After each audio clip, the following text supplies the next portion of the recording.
Hello, everyone, and welcome to episode 78 of Generation GC, counting the days from Good Charlotte's fifth album, Cardiology, released in 2010.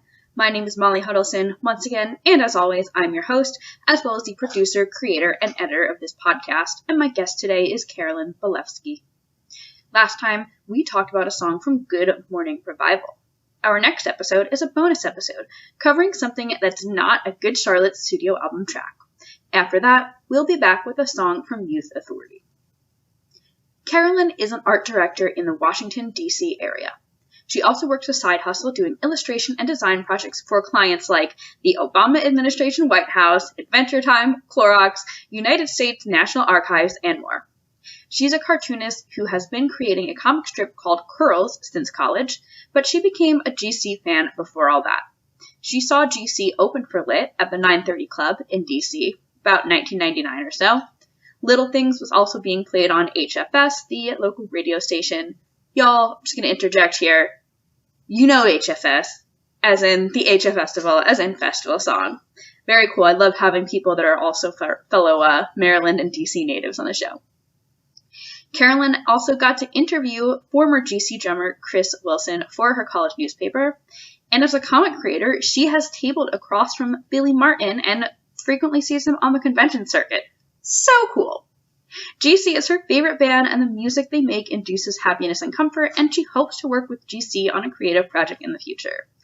I had so much fun talking to Carolyn, and I really think you're going to enjoy hearing about her experiences. I also wanted to say that I love having guests from all around the world and from all different backgrounds on Generation GC. If English isn't your first language, that's okay. As long as you're comfortable holding a conversation in English, you're good to go. And different backgrounds doesn't just mean location or ethnicity. It means ensuring a varied gender and sexuality representation, representing fans of different ages, fans with their own unique life experiences of any sort. And seriously, if you are interested in coming on the show, reach out to me. Facebook, Twitter, Instagram at Generation GC Pod, P-O-D, or send me an email, generationgcpod@gmail.com. I also want to continue mentioning blacklivesmatters.card.co, antisemitism.card.co, and anti-Asian-violence-resources.card.co. While in some ways the media has shifted its focus, I think it's still important to educate ourselves, to stay involved, and to prevent racism as much as we can. Finally, Generation GC stickers are here. If you do want a sticker, there's two things you can do. Number one, you can support the show on Anchor. Go to anchor.fm/generationgcpod and click support. All of that money goes right back into making the show the best that it can be. It helps me print and ship the stickers. It helps me buy equipment like new headphones, a laptop riser, even paper notebooks and pens, because I do take notes on paper sometimes. Number two, Carolyn has requested that you make a donation to the American Red Cross. You can go to redcross.org to donate. I learned today that every 8 minutes the Red Cross responds to an emergency, which is insane. They do so much. And something you'll hear Carolyn talk about in the episode is the importance of blood drives and donating blood if you're able to. If you go to redcross.org, just click Give Blood, and they'll have information on eligibility requirements, the donation process itself, and they can help you find a blood drive in your area. Then you're going to send me a screenshot of either your support of the show on Anchor or your donation to the Red Cross, as well as your mailing address, and I will send you stickers. And that's about all. Please make sure to follow Generation GC at Generation GC Pod, P-O-D, on Facebook, Twitter, Instagram. Stay in touch, see what's up, and keep on listening to episode 78. So, Counting the Days is track 3 on Cardiology, Good Charlotte's fifth album released in 2010. Track 2 is Let the Music Play, and track 4 is Silver Screen Romance. And I was kind of thinking about this morning as I listened to a couple of these songs. It's really a very high energy start to this album. Counting the Days was not a single, but there was a video released for the song after Like It's Her Birthday hit, I think it was 100,000 plays on YouTube. And it did chart at number 26 on the Rock Digital Song Sales Chart. So I guess you don't have to be a single to chart. This lyrics were written by Benji and Joel Madden. Music also written with John Feldman. And what I found funny was that it's only been played live a couple of times. Once in the US at Universal City Walk in California, like right after the album came out. Then they played it in Sydney, probably not pronouncing this right, but Dusseldorf.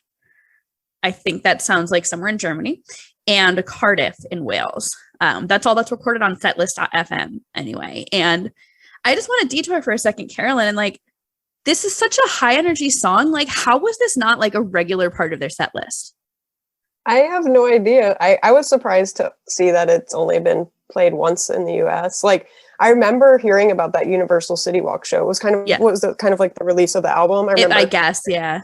And then I could be wrong, because I remember there's this video of Benji and Joel. It's kind of like a day in the life of them, and they go like race car riding. Okay. And then they have like a radio interview, and then they have like, I guess, an interview with Dr. Drew and like Loveline or something. And then it's like they have this full day packed of stuff to do. And then they mentioned the Universal City Walk thing at the end. So I don't know if that's around the timeline. It must have been, yeah. I remember like that type of, I don't know who produced that video, but it was kind of like a day in the life of Benji and Joel Madden. It is just funny to me because, I mean, I think it's just part of the bigger picture of like a lot of cardiology stuff just never really got played live. But this would just be so good live. It's one of those things that's just like it got bypassed somehow. Yeah, yeah. I think they were like anticipating like It's Her Birthday to be like this really huge song. Yeah. Like, I think that the way they wrote it and stuff, they wanted it to be like the birthday song, like how everyone knows it. You know, everyone has a birthday. Right. It's actually pretty genius to like kind of try to aim for a song like that. You know, it's like, hey, how can we reach as many people as possible? You know, like I said, everyone has a birthday. Everyone is celebrating and everyone wants to have fun and dance. And it's like, that's the song they made from that. Yeah. You know, I don't know how that charted, but I felt like they put so much energy into trying to get that song. They kind of didn't put as much energy for a lot of the other songs on this album, I feel like, in terms of like the push anyway. Yeah. Yeah. Yeah. So maybe that just overtook some of the other songs. Because I feel like there's a lot on Cardiology that's like really awesome. And it does harken back to like early GC sounds. And at the same time, they're taking a progressive step forward. So I'm a fan of the album. I don't know when people like, I guess, started to like drift away from Good Morning Revival or something. But I mean, I love all the albums. And like, to me, they just a progress of each one. And there's a Good Charlotte song for every mood. Exactly. All right. Hey, I'm with you. I'm with you, Carolyn. we're here. We're on the GC podcast. Yeah, so. we're, you know, as we talk, it's been 6 days since I drove to Waldorf. I made the journey. I did. Well, so I was visiting my boyfriend's family elsewhere in Maryland. They're basically on the other side of DC. So I drove like, it was like an hour and a half from their house, like on my way home, because he was hanging out there a little longer. And I was like, you know what, if I'm coming back early, let me detour to Waldorf. So it's like an hour and a half from their house to Waldorf. Stopped by La Plata High, drove around Waldorf, went to the St. Charles Town Center, which is the mall, I guess, Benji and Joel used to hang out at. The local hang. Yeah. And then I drove home. I'm sure some people listening to this have also made the trip to Waldorf / La Plata High. You know, truly not a whole lot to see. Yeah. Well, let's talk about that. Yeah. Okay. So, well, I guess like, since, I mean, you're from the DC area. Yes, I'm from the DC area. I'm lucky enough to have seen Good Charlotte like at really cool clubs around the area, like 930 Club, and Black Cat. But it's really cool that they are so close. Yeah. Because I don't know any. I think actually, what's that band? It's like an airplane. It's like not coming to my head right now. SR-71. I think they're from Baltimore or somewhere up in Maryland. Are you familiar with them? Mm-mm. Okay, they had like one big hit that's not coming to my head right now, but I do have that album. And they opened up for Bon Jovi. Cool. In the early 2000s.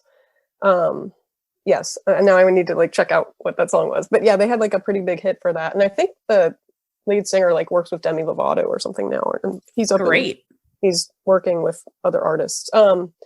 But essentially, yeah, I live in the DC area. I've always been around here and grown up here, and it's really cool to have like kind of like local heroes like Benji and Joel. Like, yeah. Still be, you know, like support Maryland and everything and the DC area. But yeah, the Plata High thing. Okay, so I saw like it's funny because it's like weird to go there because at first I was like I remember telling my coworkers, I'm like, oh, I went to La Plata High School. And like they're like, okay, what? And then I explained to them and they knew I like am a fan of Good Charlotte, so they're like, okay. It's like the middle of nowhere.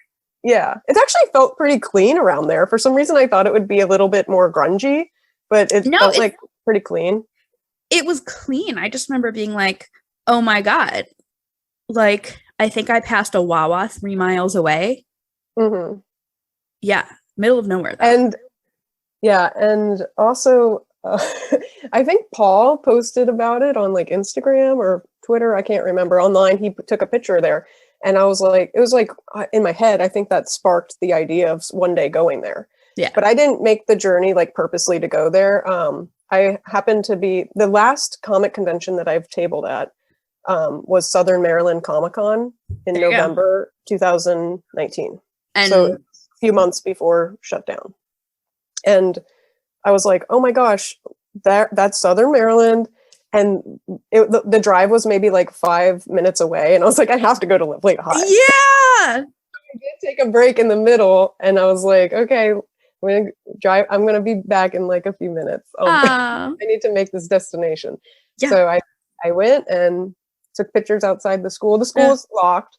I wasn't trying to get in. I just wanted to get a peek in the hallway. I got a peek in the hallway. I just wanted to look. But I did, I guess, kind of open the door.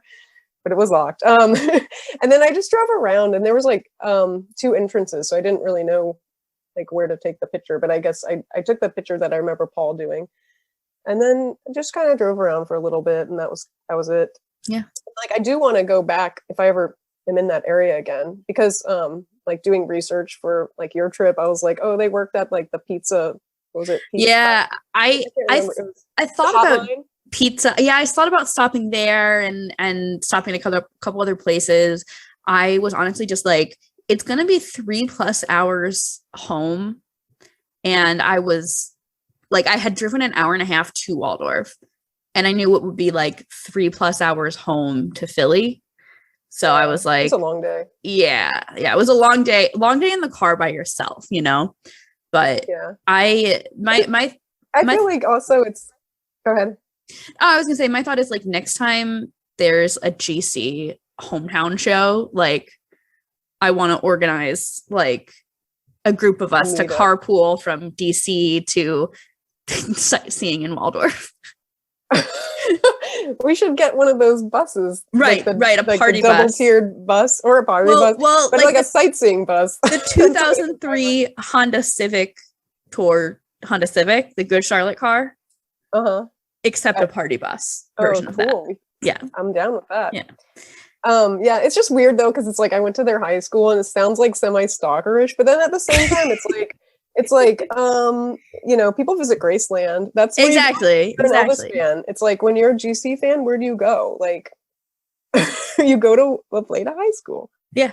So if ever anyone's in the area within a couple hours, it's worth checking out.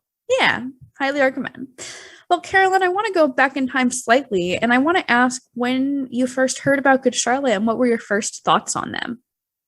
Well, okay, so I came across them. I can't remember the very first moment, but around 99 to 2000, they were starting to like, you know, you just hear murmurings of like what's going on in the local scene or something. Yes. It's like you start hearing Good Charlotte or something. And then I was like a pretty big fan of this band called Lit in high school, and I still am. Yeah. But I saw Lit was playing in 930 Club, and then Good Charlotte was opening for them, and I was like, oh, I've heard of that band. Like, perfect. I was like, I heard their name. Like there, and then I did go to see Lit at first. And it turns out I actually asked last week, there's like a Facebook group, GC Naptown. Yes. Oh, yeah. if anyone had been to the show and remembers the date, and someone posted that it was March 2nd, 2000. Okay. And I did look it up on Setlist FM and I couldn't find it. Maybe it's there, but I just couldn't go back. A lot of the older shows are definitely not on there. Yeah. And so I remember also hearing Little Things on HFS around that time. Sure.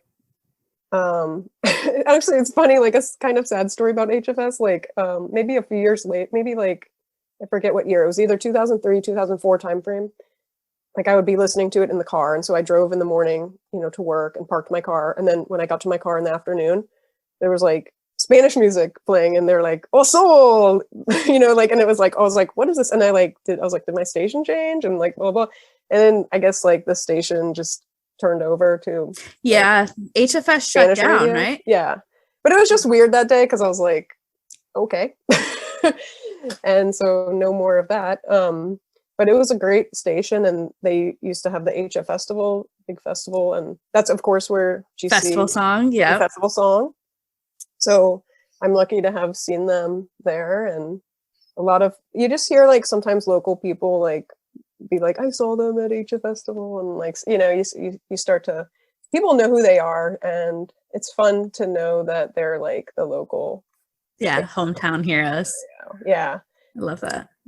So, I mean, that's the first time I did hear Good Charlotte. And I don't think like my full fandom kicked in until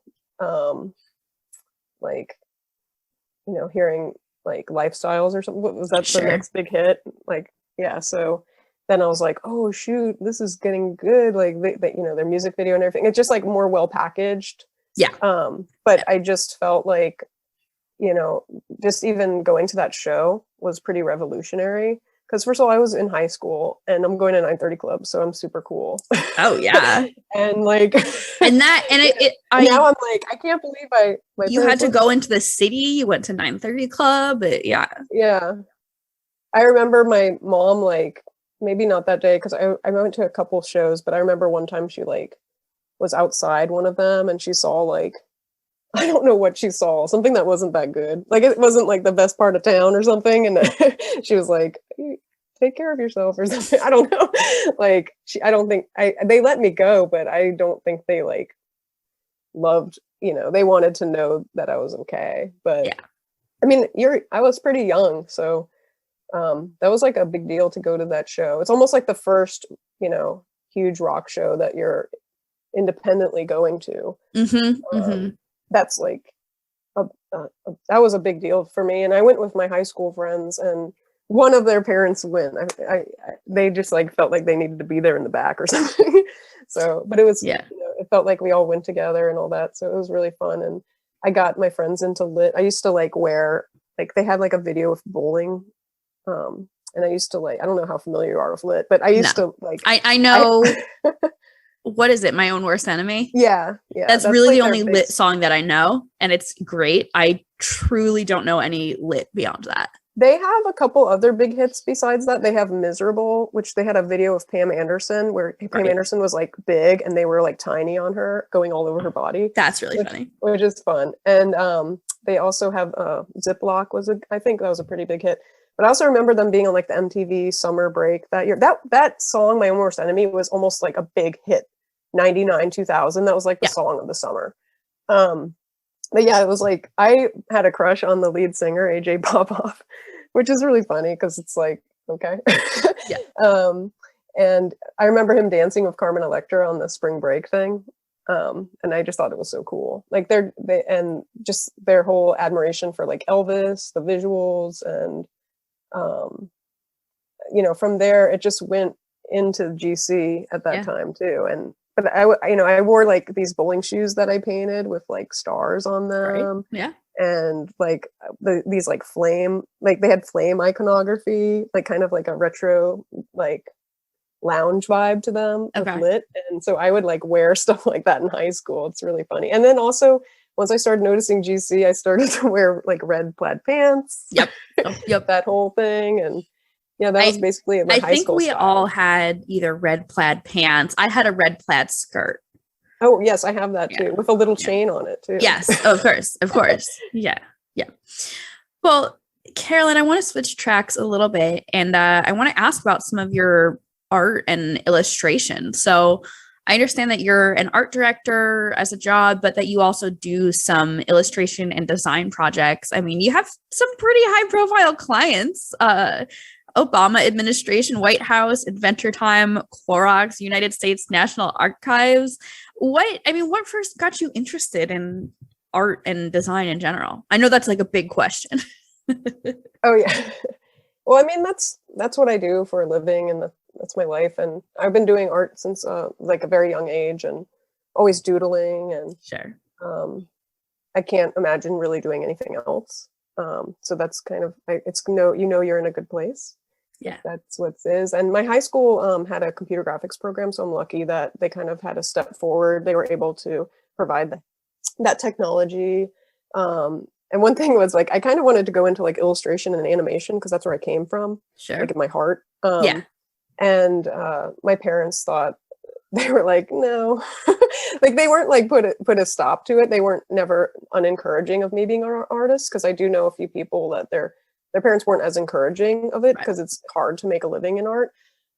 But my parents thought that graphic design would be a good track and that I would be able to make a career out of that, which I think is very smart. And I'm glad that they were able to guide me through that, because, animation might be a different situation. And you can make a living in it, but I think it might be a lot harder. Yeah. So I grew up with Warner Brothers cartoons, and I feel like that from a music perspective, since this is kind of like a music podcast, like hearing the classical music, that might have been my very first musical influence as well. So that is really cool. That's my first exposure to music, might have been just Warner Brothers cartoons. Wow. And then, from there, after having that high school guidance, I went to Virginia Commonwealth University for communication arts and design. But the first year is Art Foundation. So they kind of just group all the art students together, and then you have to apply to your program. And I just remember being pretty crazy that year because they don't accept many people into communication design. I think probably only maybe like 25 per year. So that's not very many compared to like the whole Art Foundation program. Yeah. So I was just like working really hard, and I didn't like party or anything. So I tried my best to get into that program, and luckily I did. And so like the next 3 years were that program. And then after that, it's just like trying to find a job and, getting a job and all that. And I interned at another local place, I guess, is Gannett, where USA Weekend and USA Today was. So I was an intern there, and I ended up being a freelance illustrator there. Was, I guess, my first job for design-ish. And I've been doing freelance, throughout that time too. But it was really cool. I guess at the time I never really realized how big it was. Like, I did have like spot illustrations published, and so that's like a global paper. Wow. So I don't know. I just didn't really think. I thought it was cool and everything, but I didn't really think how big it was at the time. Sometimes, like when you're in it, all you're thinking about is like, okay, this is just this thing. I'm just working on this, and all I need to do is just make this the best it can be, do my job. But you have to like really step back, like,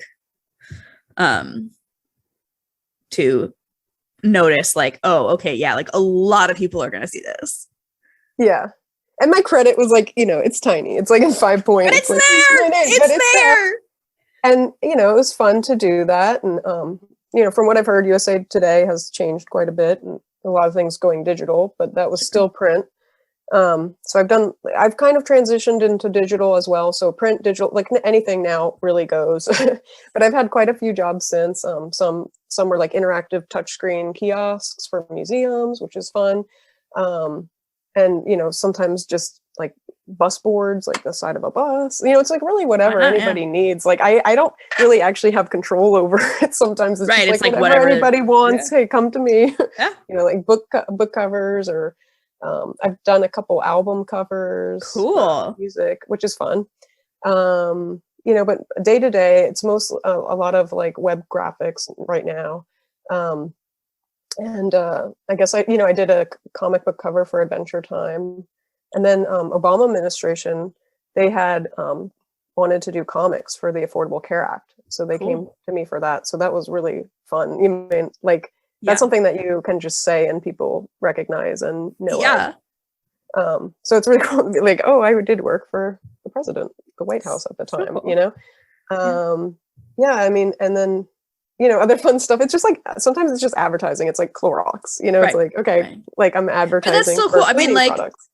how much Clorox did everyone buy, you know, last year, especially as everyone's trying to like clean the heck out of everything. Oh yeah. And that project was really fun because I used my own like illustration style and there weren't that many edits. So, you know, like sometimes I'm just like, if they can let me go, and I'm like, okay, I'm going, you know? Yeah. And usually it's funny because a lot of like my day job has a lot of edits. And like, that's fine, you know, that's part of the job. But then like sometimes when people just come to me like freelance, like there's very little edits. So I don't know what that says. I've found that like, because I do like part of my day job is writing and editing one sheets for music videos, like press releases. And a lot of clients will like have so many rounds of edits, right? And I found that when I do freelance like artist bios, what I've found, I think it's also like if someone is coming to you to hire you for a freelance project, like they know your style, they like your style per se. Whereas I don't know, I feel like maybe there's just different expectations with in-house, but also like there could be multiple people in-house that they don't necessarily know exactly how something's going to turn out. Whereas if they come directly to you, they're like, I know how this is going to turn out. Yeah. Well, that's definitely true. Yeah.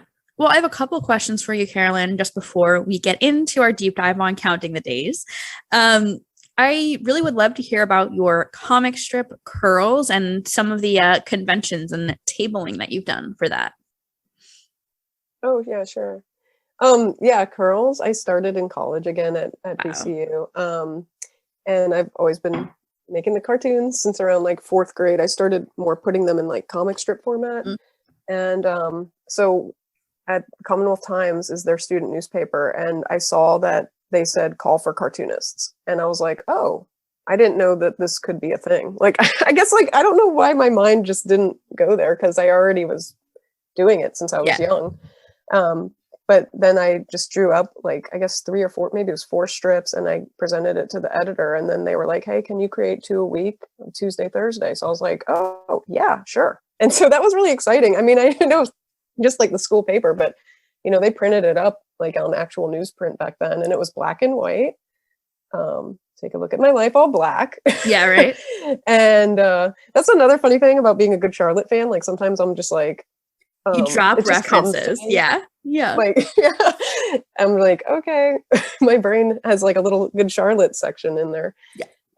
Like sometimes I just hum like the beginning of Predictable, like once a week. Like just comes to me like when my mind is like relaxed, I guess. So with curls, like I did that throughout the college years, and then once that was over, you know, I'm not a student anymore, so they're not going to print my work. So I went online and I started doing that, and I put it online, and it was kind of like the Wizard of Oz, like transferring into color now, because it's like now you don't have to pay to print in color, you can put it online in color. You just have to spend that extra hour coloring it. Sure. So it's more of a time thing. But yeah, I started up like a tripod website, which is hilarious because I don't even know if that exists anymore. And so yeah, and people started calling things like web comics, but you know, they're still comic strips, but just on the web, but they call them web comics. And so now I just post it whenever I feel like. And then I guess in 2005, I did launch a Kickstarter to produce all the comic strips that were up until that point in a book. Okay.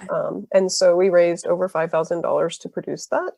And I've always been having a lot of fun to make it. And sometimes, you know, it's kind of just my outlet now because of everything with work and you know, there's other priorities now in life. And so I still continue to make it. And I always like my notebook has tons of ideas that are unproduced so far, but you know, it's just like, at least I have them and I'm writing them down and my brain is thinking. But it's always there for me, and I like having that outlet. So it's really fun to have a comic strip and be able to come up with new ideas and fun characters. I love that. Well, and did you want to talk about the conventions too? Yeah, I would love to hear a little bit about the conventions, just if you can give us a little quick run through. Yeah. So I guess like my connection here is like the Good Charlotte connection would be with Billy, but yeah, like it's really fun, like comic conventions, because you get to talk to people in real life, and it's really hard as an artist because and also I'm sure everyone knows now after the past year, like to work alone, and to be closed in. A lot of artists like work like that day to day. So for people that were full-time artists that just wear their pajamas and draw art all day, like I guess the lockdown was easier for them. Well, because they're already used to it. Yeah. And I'm a member of National Cartoonist Society. I just rolled off on being on the national board like a couple of years ago. So like I'm familiar with a lot of like really big name cartoonists. And they're so used to just working like that all day. And I feel like a lot of them had no problem with the lockdown. But for people that commute and have coworkers every day, it was a lot different. So it's really cool to go to the Comic-Cons because you get to meet people and see people that you wouldn't ever see in everyday life, and communicate your art through that. So most people like set up a table, and it's kind of like like an art fair or like like a farmer's market or something. But a lot of people don't even realize that we're the artists there, like an artist alley, which I think is strange because it's called Artist Alley. And so many times people are like, "Oh, you make this?"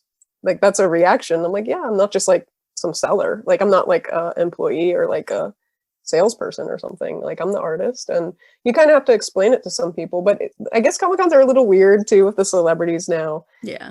They like, people pay to take a picture with them, and I've never done that before. It's just kind of weird. Like I'd rather work with somebody than stand next to them. But there's always like really cool people you meet there. Like Phil Lamar is really nice. He always stops by our booth whenever we have a convention together. He makes an effort to say hi, and he's very pleasant and nice, and it feels cool to like have him come by, because then some of the people around me are like, oh hey, like they start to come by and say hi to Phil. It also feels weird, like there's like celebrity, like Allison Mack from Smallville. She had like that Nexium thing. Like I've shaken her hand and it feels like weird because I'm like, oh, I've touched her. And it's just funny the people that you'll meet, and like I've seen music wise, I've seen Gerard Way do a signing at Dark Horse. Of course, yeah. He's like huge in the comics industry. I've got to moderate a panel with Gray Delisle and Will Friedle from Boy Meets World.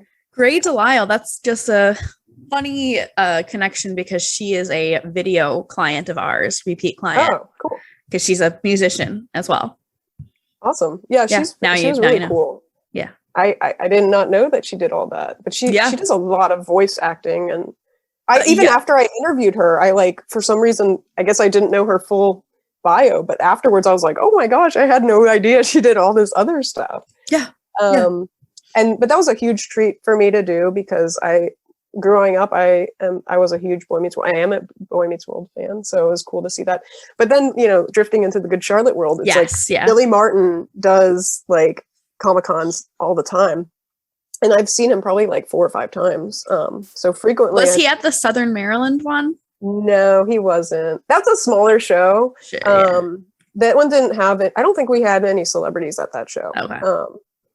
And yeah, that was pretty small and like local-ish people. But he's been at the one that it was weird. I tabled right across from him at Awesome Con. Great. And it's just weird because you're there for 3 days and I'm sitting right across from him. So there's nowhere else for me to look. And I don't want to be looking at him like that, because you know what it's like? I'm looking at a member of Good Charlotte.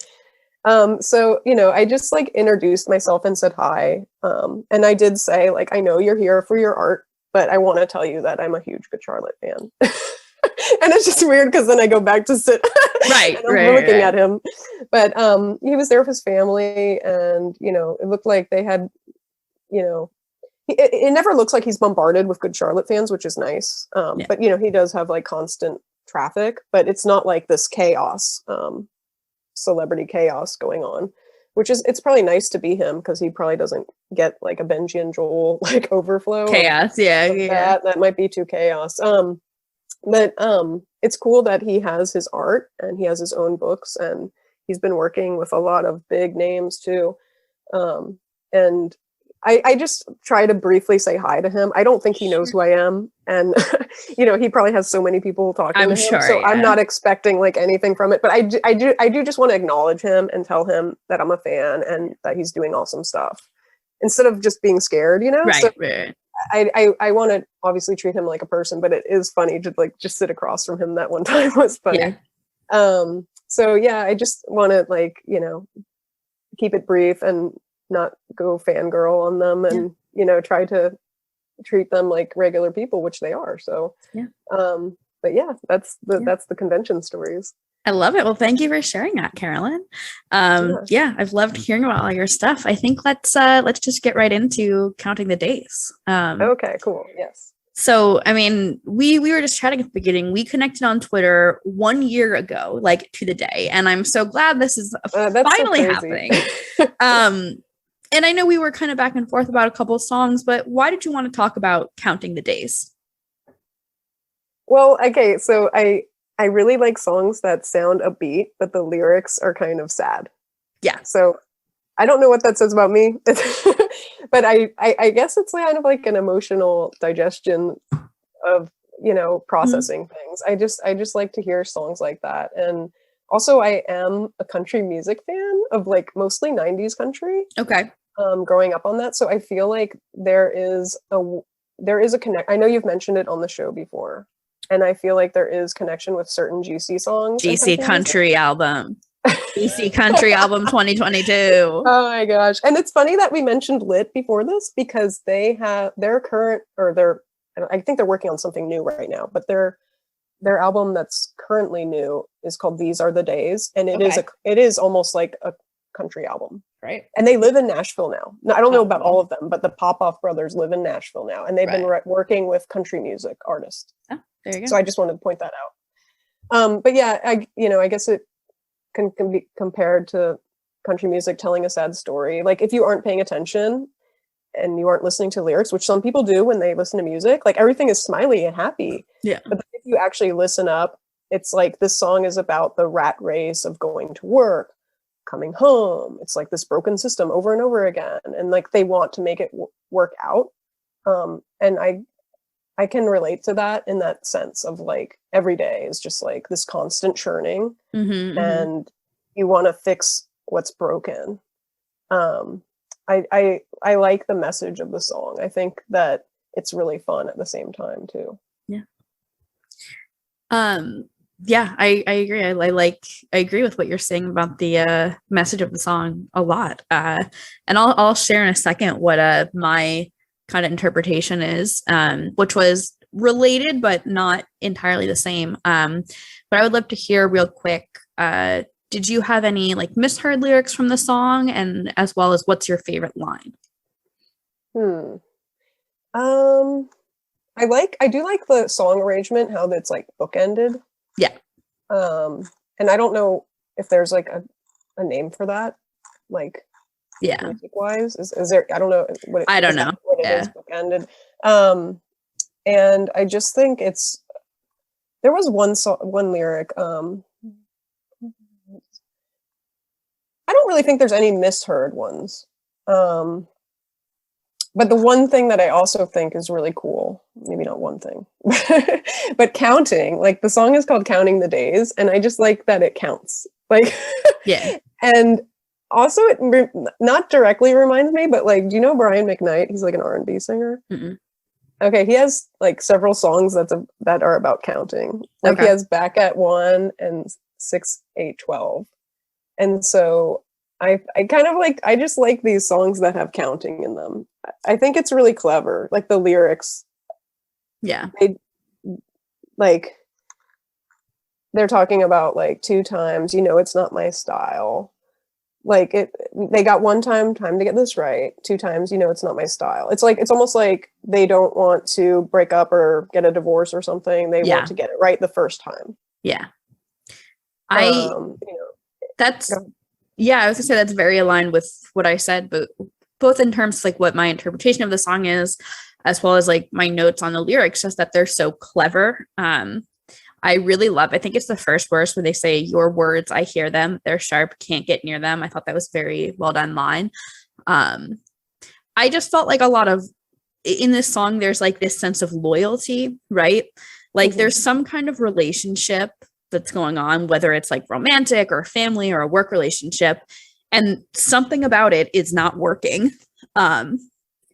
But you still have loyalty to it, and there's some fighting, but you're just not sure what to do. That's what I kind of got from this song. Yeah, I think it's like the one thing that makes me think it's like a romantic relationship. It says 5 minutes later we're in bed. Yeah. So yeah. Or unless you are in bed with your laptop or something like that. Yeah. Yeah. You could be there with work. Because I relate to this more from a work perspective. But it's also like, I feel like, and this is a very general thing, like not even specific to GC, is like so many songs kind of use romantic relationships as like this easy metaphor for like anything else in life, So maybe it's like, okay, on the surface, yeah, there's a lot of lyrics. Also like the 4-letter words kind of thing. Although I don't know, sometimes if you have a bad day at work, maybe you're, using some 4-letter words. Hopefully not at work, hopefully after work. Yeah, hopefully after. But yeah, I don't know. Maybe it's a metaphor, maybe it's about both. Yeah. Yeah, like to me, I guess it could be both. Like it's like if your job is wearing you down, it's like we need to figure this one out, like too, that lyric. And I also get like the everyday wake up, go to work. Right. Like even the way Joel sings it sounds like it's mundane and it's just over and over. Like wake up. Like sing song in a very tired way. It's not working. It's like I'm sorry to like sing it. My voice, I don't know if my voice is that good as Joel's, but I do like the way he sings that. There's just a lot of really cool things that like maybe you might not notice the first time, because like I was saying, if you're just listening to it, you're like, oh cool, pop punk, like revs me up, makes me feel good, whatever. But then like there's just so much more to, and not just this song, but like so many other GC songs. And that's why I love the podcast, because it's almost like this overanalyzation of everything. And but that's what's so fun about it, and like hearing the things that other people have picked up on, Yeah. I would love to talk about any thoughts on like the instrumentation and the production kind of this song. Any notes that you have? Yeah, I don't really know like music talk enough. This is always like a brief section of the show, but I'm like, I always want to like leave the space. I like the overall sound. It sounds really good. And I guess also, I don't know if this counts in instrumentation, but like, again, with the bracketing of the beginning and end. Yeah. That's like arrangement, I think. Yeah. Yeah, arrangement. I feel like that was a conscious decision also, too, to have like the repetitive nature of it again. It's just like, oh, another day of this. Yeah. So, yeah, I appreciate like that part of the song. The one thing I had noted was there's this little guitar riff going on during the bridge at the end, which I felt like just really kind of connected things and like heightened some emotions in those lyrics, which I really appreciated. Definitely. Well, let's talk about some backstory and what the band has said about the song. So y'all know that Benji Madden did a track by track of Cardiology with Alternative Press, which has been so helpful in every Cardiology episode because so many of these songs never really got talked about in a lot of interviews. But what he said about this song was, this song is a love letter to our fans in a way. The GC fam always stuck by us. After some time away and some thinking for better or for worse, the GC fam sticks with us through thick and thin. Even if we don't always agree on everything, Good Charlotte and our fans are for life, and we were counting the days till we could be back with them and bring them new music. Aw. Yeah. I hearing that context, it makes so much sense to me, because maybe it's like, the romantic relationship as kind of metaphor for maybe some things in GC they felt like weren't working, you know? I mean, the obvious one being the first go around of Cardiology with Howard Benson didn't work, you know, but they still felt some loyalty to do what they wanted to do to give their fans the album they felt deserved. Yeah, that could definitely have been part of it. Yeah.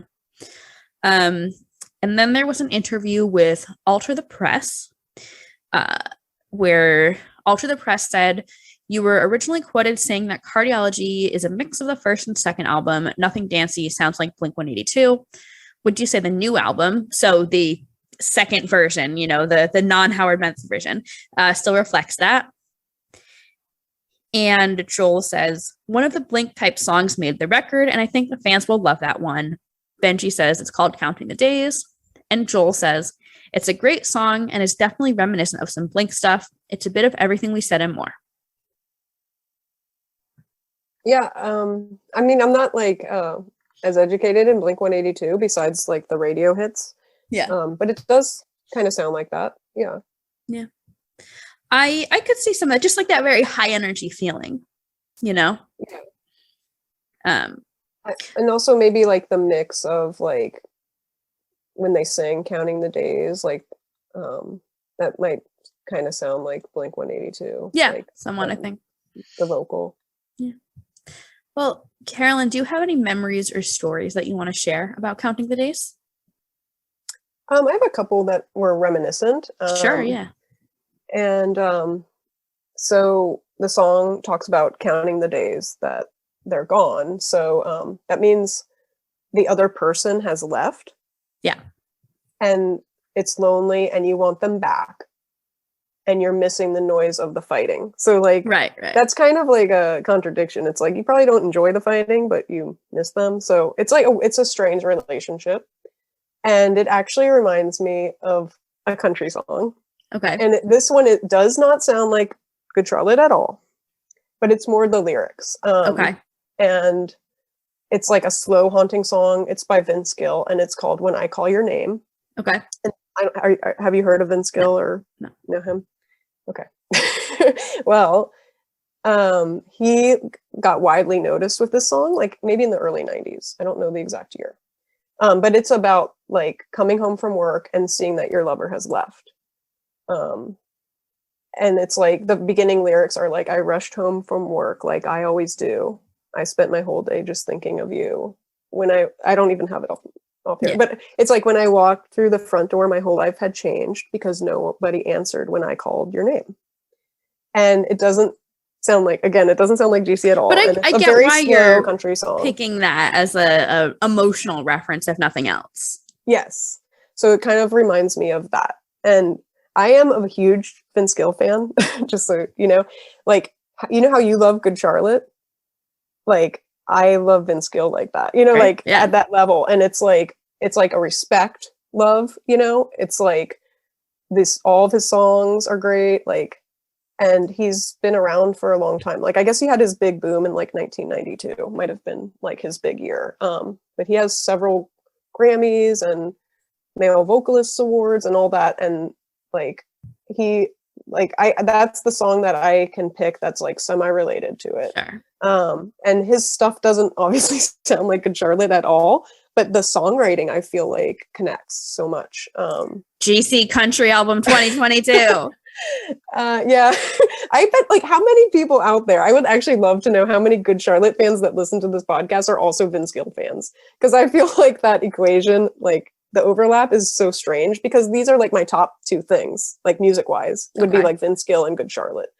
And it's funny because, like, you know, how you mentioned how you had, like, I guess your notebooks full of like clippings or whatnot of Good Charlotte. Yeah. Like, I have a Vince Gill notebook.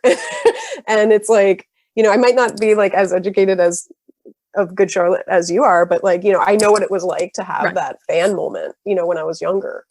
So that was like, started in 4th grade, you know, till like maybe like mid high school, you know. So I still pay attention, but you know, there's a lot more going on in my life. So I have to like kind of juggle, like, you know, I can't have like so much devoted to others in my head, like at that point, you know. So you kind of grow out of it. But other people were like big on NSYNC and stuff like that. And I was like, oh, Vince Gill, Yeah, which is so weird because I wouldn't imagine like a teenager to be really into that. But, they used to have a magazine called Teen Country, which is kind of like, I guess, the Bop or Tiger Beat.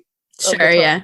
But they used to have that like in 90s country. And I was also like a big Brian White fan, which I don't, expect many people to know of, but unless you're a country fan from the 90s. But yeah, like I just think that song, When I Call Your Name, is very similar, like lyric wise and like you said, emotional wise. But as far as like connecting with Counting the Days for me personally, I just view it more from a work perspective.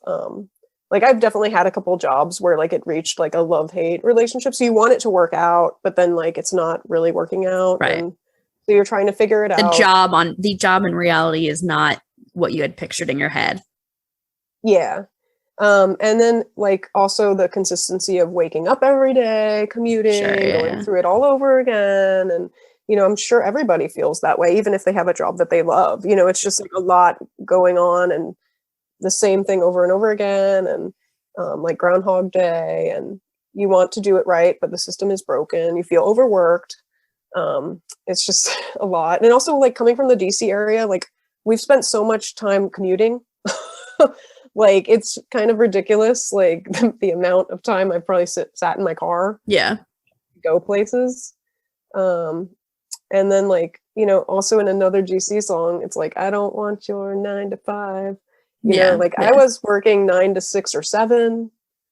It's like I didn't just clock in and clock out, and then there's like I've always also longed to create like job for myself. And so that's why I do the things on the side. And that's I admire Good Charlotte because they like were able to make it all happen. And like that's another like, hero thing for me for them. It's like I'm sure that they worked, at whatever Pizza Hotline or what was the other place? Like Golden Corral or whatever, and like probably didn't enjoy it that much, and so they've probably felt the struggle of like just every day going through the same stuff. And so I can relate to that struggle and also like the hustle of creating your own dreams, and on the side. And I think that that's really cool. So that's I guess why, I chose the song because, you have so many songs and you're going through each one on the podcast, and this one stuck out at me. And I just think and ultimately it's like a really fun song. Yeah, I'm totally with you. It's a very fun song. I would love to just touch on any other GC songs briefly that, this relates to. I had in my head 2 that I named were Stray Dogs and Beautiful Place, just because they both, I think, kind of touch on relationships or situations that you have a lot of love and a lot of loyalty to, but something about them is not right, is not working. Yeah. I think they might have a lot of songs like that. Oh, totally. And also like the whole like work thing. Cars Full of People for me. Yes. Yeah. Cars Full of People. I mean, festival song, as you had just kind of briefly referenced, for sure. Yeah. And Cars Full of People is an interesting one because like out of all the GC songs, that one like I put in like a section where I'm like I wouldn't like really realize like Good Charlotte recording that. Yeah. Like it's very different. It is. And it almost is like a country-ish sounding even. Yeah.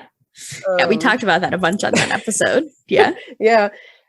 And at first I was kind of like, oh, okay. Like and then I grew to like it, I wasn't against it or anything, but it's one of those ones that you don't instantly hug, Exactly. It's like, oh, okay, that's different. But I appreciate that they do stuff that shakes it up, Exactly. And I know like with every band, whatever their biggest album was, or like their the one that got them on the radar. Yeah, like, all those bands like they want to hear that over and over again. And after a while, GC shakes it up for sure. Yeah.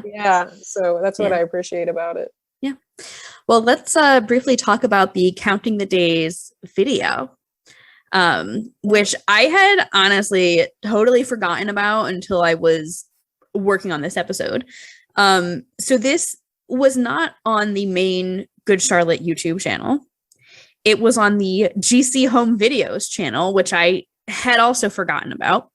And that's where they posted like all of these GCTV clips, like behind the scenes, stuff on tour. I don't know. Now, is that actually coming from them, or is that a fan? No, it's coming from them. Yeah, okay. It's like the GCTV is like, but I don't know. Does this count as a music video? If it's coming from them, sure, why not? Yeah. I mean, maybe it might not have been like widely released. It could have been just like an internet thing. I think it was just like, it sounds like it was just kind of released as the promotional, okay, like it's her birthday, hit 100,000 views, and like, oh, we need a visual for this song. So, yeah. Well, I'm glad that you attached it in the show notes, because I did check it out the other day, and I remember seeing it. So I did see it like, a handful of years ago, whenever that was. And I thought it was a cool video. Like, it shows all their behind the scenes stuff, and I like seeing that. Yeah. And looks like they're all having a good time. So yeah, that looks like kind of like it's like that. We just had an episode about it. I'm trying to think of the episode where it's like black and white, and they're going down like stairs, like a staircase with their family in the kind of beginning-ish. We can get back to it. Yeah. We'll get back to it. Well, I want to go through some reviews and some articles that mentioned this song as we get closer to the end. So Rock Sound mentioned this in their Hidden Gems article, Good Charlotte Hidden Gems. And they said that often completely overlooked, Cardiology was chock full of classic GC vibes, including this frontal lobe botherer. Great. Yeah. Consequence of Sound was not a fan of this album, and we've talked about this Consequence review before, but they say when a song does fail on this album, it seems to be in the chorus and in the lyrics. Last Night, Counting the Days, and Silver Screen Romance fall into this category. These tracks seem forced, as if the band was not trying to push any sort of envelope and wanting to make sure that the formula they had used in the past, rather successfully, was not broken. Sputnik Music gave the album a 2 out of 5, but they seemed to kind of like this song. So they said, Cardiology does succeed in its goal to an extent. There is a noticeable influx of speedy pop-punk tempos on songs like Counting the Days and Sex on the Radio, both of which provide a lively edge that was rarely seen on Good Morning Revival. Billboard gave the album a 3.5 out of 5, called this track a standard issue Vans Warped Tour kind of anthem. Seattle Pie named this song a definite download alongside Standing Ovation. And they said that this song is reminiscent of their first album. It's catchy, the melody is simple, yet there's that something extra in the music that amps it up to the level where the band is at today. The last review I'll mention is the Tampa Bay Times. They gave the album 1 star, which meant no, just no. And says Good Charlotte makes some half-hearted attempts to grow up in Let the Music Play, Counting the Days, 1979, but most tracks are unsuccessful connections to current pop culture. Okay. Yeah. Well, that's their opinion. I think sometimes you just run into like one person that just like, for whatever reason, like doesn't dig it, and then whatever. It's just like, sure, that's your opinion. But I will say the fan response to this seemed pretty good. YouTube comments were like, I tried to get a couple different ones, but they were like so overwhelmingly pretty positive. Paula Russo said, "Thank you for being..." Comments to the music video. Yeah. Paula Russo said, "Thank you for being the greatest band for the past 14 years. I grew up to your music and still listen to it daily." Life with Leia said, "This brought tears to my eyes. First favorite band, showed me what music is. Good Charlotte forever." XX Perspective said, "I love you guys. This reminds me so much of your older stuff, which is amazing. So many memories of when I was a teenager listening to your music religiously." And then Aiden the Weeb said, "I love pop punk GC. They're awesome. All the records, when you line them up, you can tell how they've grown. Go GC, love you guys," with so many exclamation points. Yeah. I think those are pretty good, like that's a all good fans there.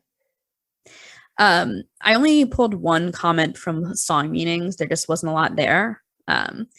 Katie Dementi said, feeling insecure in a relationship, feeling that you are not moving anywhere, though there is this illusion of a nonstop process. Wake up, go to work, come home. Feeling like you can't explain it to each other. Your words, I hear them, but don't give any real attention. And I myself got this problem, but don't know how to say what I mean. Yeah, spot on, I think. Mm-hmm. Yeah. Well, Carolyn, I would love to hear how this song has held up for you over time. I think it's a solid song. I think that the message has stability. Yeah. And I feel like it could be around for generations to come in that sense, because it's just like that the communication problems are never going to change. Yeah. Yeah. Like you can have all the devices and all the laptops and all the cell phones and all that as you want. You can have an earpiece in your ear, or like something in your eyeball, or whatever the future is going to hold. And I still feel like people are going to miscommunicate. Yeah. And so that's always going to happen. It's just part of, I guess, the human experience. And I think to have a solid relationship and that stability that everyone longs for, it's very hard to earn.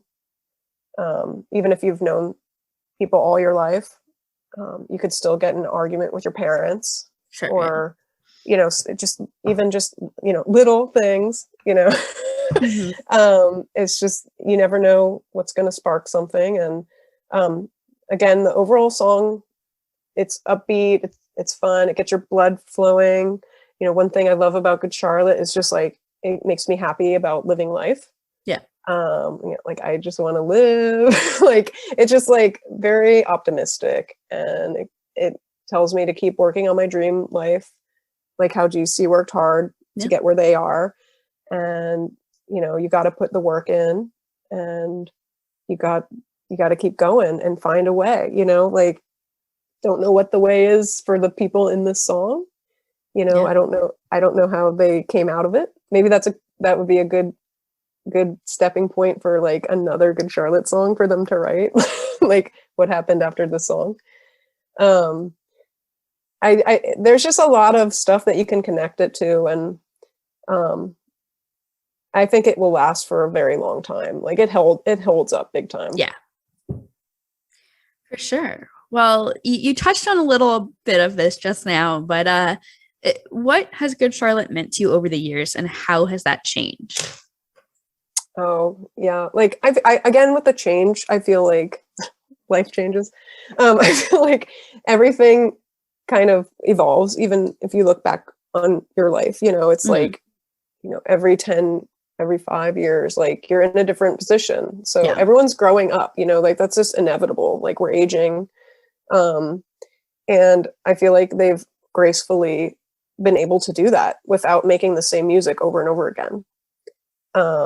And like for that, like how that Benji quote earlier was like, the Good Charlotte fans like stick with us forever. Like I just feel like they have that really important connection that's very hard to establish. Like I don't know how they do it. Like, and they're hard workers. I love how also they're inspired to do outside activities outside of the band. Like I love how like Billy does his art, and like how they all have families. They all make their own music on the side, and they all have like, or have had or I don't know, all of them have had clothing lines, but like Billy and Joel have, and like they have done DJing, and they help nurture younger bands, and Benji, was doing boxing, like I don't know everything else that they do in their life, but it just seems like they have other things outside of music, and I think that that's very healthy. Yeah, I agree. And I love that they love life and they love to have fun, and like all their music videos are pretty cool, like, and thoughtful. And even if they're like comedic, like it's like, oh man, they thought that out. Like they have Double Dare in they have Mark Stewart in their music videos, like it's like they dress like pizza, like it's just, I think they have a lot of fun. And I don't think anyone has mentioned this on the show, but this is one of my top things for why I like Good Charlotte, like as people, is that they wear their own merch. Yeah, they definitely do. Yeah. Like, I think it's funny because sometimes like I guess like the club kids, they're like, if you go to a band show and you're wearing like that band's shirt, like you're a loser or something. Like I've heard that before, and I'm like, I always just wear the band shirt because I'm there to see the band, you know, like I'm like, what is that all about? But it's almost, and I've also seen like, it's like people do like musical cosplay, like they'll dress up like the people that they're going to see. So it's fun to like see people in line like that. But I like how Benji and Joel and like Dean and Paul and Billy, like I've all seen them wear like Good Charlotte merch. And it's like, wow, how much do you love yourself? That's awesome. Like, it's awesome that you love yourself that much, that you're going to like wear a shirt of your own band. Yeah. Like, I feel like other bands don't do that. Yeah. Like, and I can't even name another band that has done that. I'm not saying that they're the only one, but like, no, it's a great thing. Yeah. Yeah. I think that that's awesome. Like, I just think it's really cool. They're supporting themselves. Exactly. You know, like, exactly. Yeah. If no one, and that's the thing I've learned too about like promotion and stuff. It's like, no one's going to do it for you except for yourself, especially in the beginning. Sure. Yeah. And like, I just love how they like heavily believe in themselves, and that's very inspiring. And then like, that makes me so happy. And also when I go to the shows, like I just feel like a whole different energy inside me that makes me like electric. Like it's almost like, you know, like the Care Bear stare, like it's almost like my heart opens up and it's like glows out onto the stage.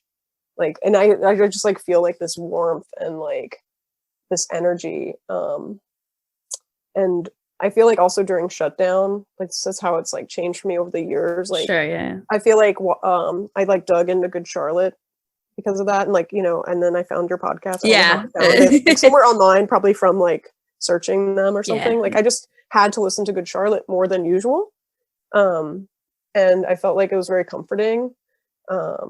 And I even like popped in DVDs a couple times. Like I watched like the London concert or whatever. Like I watched that like twice, and then like I watched like Fast Future Generation like twice during lockdown. Like I was just like, I want to watch it. And then like I saw the live stream of Benji and Joel on Veeps, which was really cool. And like for me personally, I also like that I don't like a lot of people when they get into like their bands that they love, they like have a crush on them.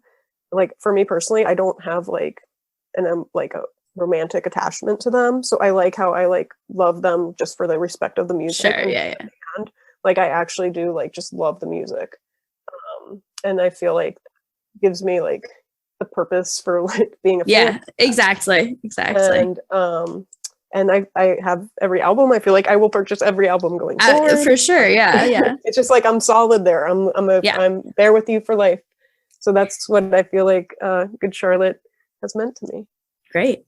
Well, just a couple questions to wrap things up. I mean, any last words? I don't know. You kind of, I think, said everything, but any last words about counting the days, about GC, or about yourself? I would like to say that about the song, if anyone feels like inadequate or like, you know, they're in a broken relationship, like I feel like this song is very encouraging to listen to and maybe find a way to like fix it because they want to fix it. So if somebody or something is like worth being with or doing, then like, you know, you got to make steps to make it a better communication with them. And about Good Charlotte, I hope to one day work with them in a creative capacity. Don't know what it would be exactly, but like really anything. It's like, hey, do you need an album design? Do you need a t-shirt design? Do you know, and I've been designing like enamel pins recently because they're really fun to produce. And you know, maybe you could do one of those for GC. Yeah, like I would love to do an enamel pin. I actually have an idea for jewelry for them, but I haven't like run it by. I don't want to like make stuff and like, you know, have it be behind their back or something. Like I want it to be like official. So it would be really cool to work with them. And I also hope that the band will be back with a new album and tour whenever they're ready. So I just hope that we're able to have them for a really long time. And I hope that they take good care of themselves. And I hope that they are healthy and happy. And I also want to thank you, Molly, for creating this podcast. Of course. Yeah. Thank you for coming on. It is my favorite podcast. And I just love the whole idea of it. And like I said earlier, how you're like dissecting each song. Like sometimes it is like a little like, whoa, they're deep diving, but it's fun. You know, it's like, oh, exactly. You know a lot more about them than I do. So it's like, it's fun to hear about all these little secrets and, you know, maybe not secrets if everyone knows, but but like, you know, all these like, you know, deep dives that and also different people's stories. And I love how you have like all different types of people and people in the industry and fans and all types of people. And I think it's just like perfect. Thank you so much. Thank you, Carolyn. That's so kind. Thank you. Just a couple things to wrap this up real quick. I do a Generation GC and Friends Spotify playlist, so I'll be including Counting the Days. And then I would love to hear a recommendation from you of a song you'd like to include. Just anything you're enjoying lately that's not GC. Okay, well, I picked two that sure, just give that it to are me. kind of just related to the song-ish. Yeah, but since we mentioned Lit, you know, I as far as like the big hit, you know, like My Own Worst Enemy, I feel like a lot of people have already heard that. So I would like to choose Something to Someone. Okay. It's off the album Atomic. And it does have like a GC vibe. Like I feel like the Good Charlotte fans will like that song. Great. And then also if you do a second song, the When I Call Your Name by Vince Gill. Perfect. Really I was gonna add that for sure.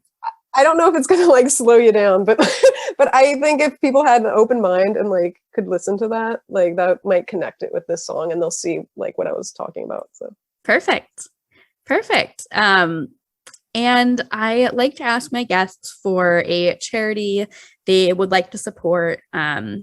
And you know, with that being that, will in the intro we will encourage people to make a donation to this charity, and as a thank you, I would, you know, send them some stickers.